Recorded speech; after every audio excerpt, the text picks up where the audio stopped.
First of all, happy Easter, of course. I hope you did some damage to some Happy chocolate. Easter. I know Today's I April did. Only Fool's Day one of game in the NHL recording. tonight. So just as an aside, if you want to watch more content under the X Sports brand, we begin posting more heavily to our basketball channel as well, which I'll link at the end of the video. Anyway, because it was Easter today, I was at my folks' house watching the Vancouver-Anaheim game with my father when we saw this disgusting goal by Dakota Joshua. He's standing on the near post. The Ducks don't really crash him. He puts it through his legs. Top corner other side. Just nasty. Completely nasty. The Canucks have to love having a bottom six guy like this at under a couple $1 million going into the playoffs. But anyway, that would be the 2-0 goal. Vancouver would open the scoring in the first period. Also in the power play, Quinn Hughes throws the puck on net. Big rebound. Brock Besser would get it. Nice start to the game. Moving to the third, Olin Zellweger would cut the league to 1 with his first career goal. Nice one. Picks up the drop pass. Doesn't look like there's much, but uses the screen. Get the and next grabs man a up beautiful today first goal. because Speaking of if the we young don't, guns on the Anaheim Ducks, Mason McTavish would then tie it up after a wraparound from Lindstrom. However, Vancouver would push hard for the rest of the third, and with 2 minutes Johnny left, Connor Aki, Garland would next find man up. guess who?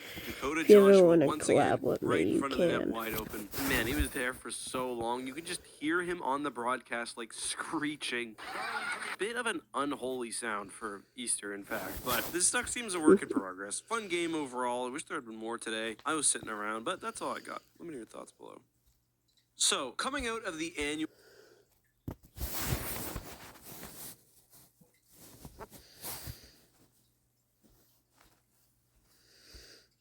There's Johnny Aki. Look, I know the Canucks lost their last game against Dallas, but they're so close to clinching their first playoff berth since 2020. It's the first chance for this core to play playoff hockey in the city of Vancouver, and for those fans to have it for the first time at Rogers Arena since 2015. It's been almost 10 years. Some of you watching this, maybe you've never even seen the Canucks in Vancouver in the playoffs, other than the bubble in Edmonton in 2020. For those people especially, but honestly just a fan base in general, I'm happy for you guys. Enjoy it. Quinn Hughes has impressed me so much this year. He's taken the role of captain in stride. Not only has he been, I think, a great captain, but he's also having a Norris Trophy type season here. He's been unreal for this team, but the guy who's blown me away the most on the Canucks this year is JT Miller. Side note, Canucks fans, I want to hear from you who you think the best player on the team is. Personally, I do think it's Quinn Hughes, but I have heard some people say Demko. I've heard some JT Miller. Not a ton this year, but in previous years, I've heard lots of people say Elias Pettersson. I want to see if there's going to be like a majority in the comments. Let me know. Miller scored again last night. Beautiful pass by Connor Garland. My goodness. Then Miller finishes with that bomb of a one-timer. I feel like we've seen him do that so much. It's like one of his signature things at this point. It was his 35th goal of the season. He's got 8 more points than Pettersson to lead the Canucks. He's 10th in league scoring, and he's on pace for his first 100-plus point season. Canucks fans know this well, but obviously it's not just the cannon shot. Like, he's got great passing ability and vision. There's no question he's an elite offensive player. And look, Jim Benning made a lot of moves in Vancouver that made me make this face. But man, that JT Miller trade ends up being one of the great moves in Canucks history. And so is choosing to keep him over Bo Horvat last year, by the way. A lot of people, including me, were hoping that they would keep Bo Horvat over JT Miller. Patrick Allvin and Jim Rutherford clearly made the right decision there. That's why they're managing a Stanley Cup contending NHL team, and I'm talking to a microphone. Horvat's actually played really good hockey for the Islanders this year. He's one of their best players, but Miller's just clearly the better of the two. Look, a ton of things change in this league year to year, but it certainly does feel like the Canucks made the right choice on this one. Also, I can't speak for Canucks fans, but I know for me personally, he's won me over. Yeah, 1 year, Sidney Crosby could be getting like 102 goals in the season, and the next he's injured. Just depends on the season and what happens. Like how McDavid's season has been, how Matthews' season has been, how Ovi's season has been. It just depends on what they do, how they play, or if they play games. And it counts for some amount of games. And if they win them. Wasn't a huge fan of some of the stuff he was doing last year and some of the back checking, things like that. He's really grown on me this year. I'm not sure if that's the same thing that's happened with Canucks fans, or maybe you like him better this year, or maybe you already loved him last year. I'm not sure. One thing I do know for sure, though, is fans were chanting his name a few games ago in front of his daughter, and her reaction to that, it's just one of my favorite videos of the season. I love that so much. I know people say winning heals all, but he just seems so committed and so much more composed this year. Like, the fire's still there. Of course it's going to be. It's like, JT Miller, and that's a good thing, by the way. But I feel like he's doing such a great job if channeling you it on want, top of being the but team's best offensive player this year. And it's been I huge don't because I really feel like like them. Pettersson, he's not having a terrible season by any stretch, but there's another gear there, another level. So in the meantime, for Miller to be having the season he's had, it's been massive for the team. That'll be it for this one. I'll talk more about them. I mean, the Canucks are one of the most interesting teams heading into the playoffs here. If you want more, you know what to do. Like the video, subscribe. I'll see you in the next one. You're awesome. Nickelodeon was kid everything. Let's But try that to marked get one of the to darkest next man up. We got next man up time. Uptown funk you up. Uptown funk you up.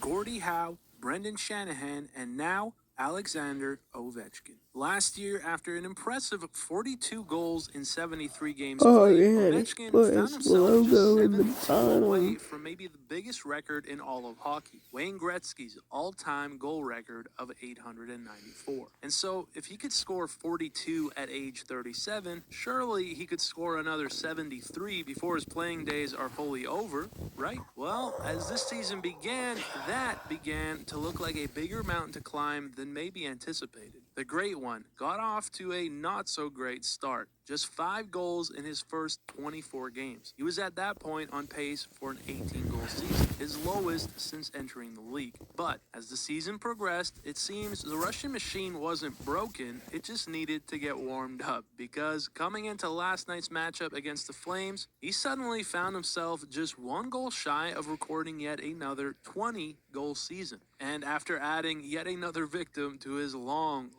list of goalies he scored on, he did just that. Now, before I get to this video, I just want to quickly let you know I am extremely busy with work over the next 3 to 5 weeks. It's going to be difficult to even make videos during this time, but I am doing my best. So just in case I'm not posting as much or maybe my videos are a bit shorter, I just wanted you to know why. But with that said, let's get into it. Now, in the first, while it took a little while to get going, Ovechkin ripping one off the draw, but no dice. It wasn't until late. Sandin Next man up's waits a gonna second take the and whole fires it video. to open the scoring. A beautiful pass Either here, we're and Wolf gonna should watch probably have had this one, all but the he gets videos beat and just catch over up, the glove as the Caps would take the lead. And while the Flames put on some or good we're pressure late, probably outshooting the not Caps going 12 to 8, to. Washington kept them to the perimeter well, and so that was about it for the opening frame. As we'll head over to the second, where Pahal tangled up with Ovechkin would get called for the penalty. It's holding the stick, and the Caps were ready to go to work. Wilson drops it for Pacioretty to the front, and there it was. His 20th goal of the season. It's Alexander Ovechkin going to the net, not his normal spot, finds the back of the net, marking the 19th straight year that he has now scored 20 or more goals. He is just the 3rd player in NHL history to do so, Gordie Howe and Brendan Shanahan being the other 2. Pretty special stuff, but he He wasn't tied done with yet, Brendan because after another Shanahan. penalty, again from Pahal, this time for interference, the Caps would go right back to the power play. And this time, Karlsson to Ovechkin, and of course he does. It's a missile, and the most classic Ovi goal you'll see right from his office. How many times have we seen it? It seems almost unstoppable. And with it, the Caps now had 17 PPGs in 16 games. And so with a tough start, the Flames were pushing back. Kadri whacking at it, and they think they've got it. Pospisil appearing to get this one in last second, and I think he did get the puck in, but it was immediately waved off, and after they reviewed it, the call on the ice stood as they decided the play had been blowing dead. And so getting right back to work, this time Coronado to Pahal with the backhander, and they would score. It's Murphy on the side of the net with his 2nd of the year, as the 4th line would make it a 3-1 hockey game. Or did they? Because the Caps, taking a long look at it, they decided to call timeout and eventually would challenge it, looking for goaltender interference. A bit of a ballsy move if you ask me, but hey, it's a bit of a crapshoot. Who even knows what goalie interference is anymore? And what they were looking at was the goalie stick in the legs of Greer. As he spins, it spins the goalie around, and so after they would take a look at it, this time it was deemed it was in fact a good goal, as the Flames would now get the power play to boot. So suddenly a totally new game, 3-1 and the power play, but not so much, because the Caps with a huge kill shut it down. And so instead, Milano keeps it in, lobs it on net, and it's Lapierre who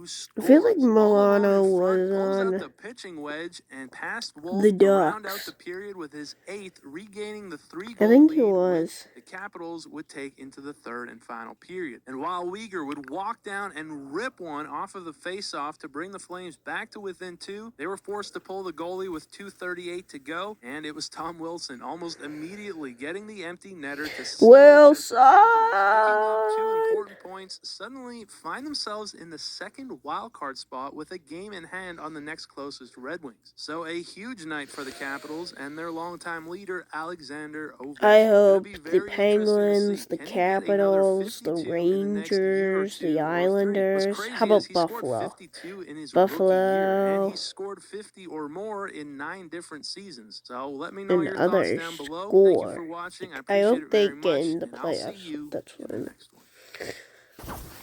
I need an outro. We might be ending this video. Yeah.